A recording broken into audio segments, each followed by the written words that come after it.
আলাইকুম। আমরা সমবেত হয়ে জানাজা শরীক হওয়ার জন্য ওনার বিদেহী আত্মার মাগফিরাত কামনায় শুকরিয়া আদায় করি মহান রাব্বুল আলামিনের দরবারে। আমরা জোহরের নামাজ আদায় করে মুসলমান হিসেবে আরেকজন বয়োজ্যেষ্ঠ মুসলমান ভাইয়ের জানাজায় শরীক হওয়ার মতো তৌফিক মহান রাব্বুল আলামিন আমাদেরকে দিয়েছেন। সেজন্য সকলে শুকরিয়া আদায় করে সকলে বলি আলহামদুলিল্লাহ। করেছিলেন এখানে আজকে শেষ বিদায় এখান থেকে আমরা দিচ্ছি। জীবদ্দশায় যে একজন আস্তে আস্তে বিভিন্ন কর্মকাণ্ডে অংশগ্রহণ করে কেউ ব্যবসা, কেউ রাজনীতির সাথে জড়িত হয়, এভাবে সামাজিক বিভিন্ন কর্মকাণ্ডে অংশগ্রহণ করতে যেয়ে মনের অজান্তে অনেক সময় ভুল ত্রুটি হয়। যে ভুল ত্রুটিগুলি ক্ষমা চাওয়ার সুযোগ হয় না। আজকে লাস্ট উনি আর কথা বলবেন না, তাই ওনার পক্ষ থেকে সমস্ত ভুল ত্রুটির জন্য আপনাদের কাছে ক্ষমা চাচ্ছি। আপনারা সকলেই তাকে ক্ষমা করে দিবেন, আর না করেন আপনারা কোনো লাভবান হবেন না। তাই মানুষ হিসাবে আরেকজন মানুষকে যদি আমরা ক্ষমা করে দিই সেটাই হবে উত্তম। আল্লাহ রাব্বুল আলামিন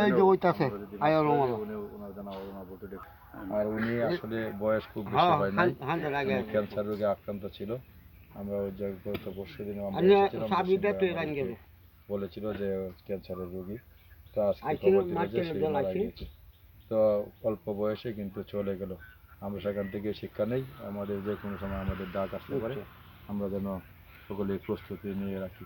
তো আমি বাংলাদেশ জাতীয়তাবাদী দলের পক্ষ থেকে ওনার আত্মার মাগফিরাত কামনা করছি। পাশাপাশি আমাদের নেতা ঈশ্বরগঞ্জ উপজেলা বিএনপির আহ্বায়ক, বিএনপির মনোনীত প্রার্থী লুৎফুল্লাহ আল মাজেদ বাবু শোক বার্তা পাঠিয়েছেন, আপনাদের মাধ্যমে ওনার জন্য দোয়া চেয়েছেন, পরিবারের প্রতি সমতা জ্ঞাপন করেছেন। আমি আর সময় জ্ঞাপন না করে আপনারা কষ্ট করে জানাজা শরীক হয়ে তার আত্মার মাগফিরাত কামনার জন্য এসেছেন। আমি ওনার পক্ষ থেকে, পরিবারের পক্ষ থেকে কৃতজ্ঞতা জানিয়ে আমার কথা শেষ করছি। আসসালামু আলাইকুম ওয়া রাহমাতুল্লাহি ওয়া বারাকাতুহু।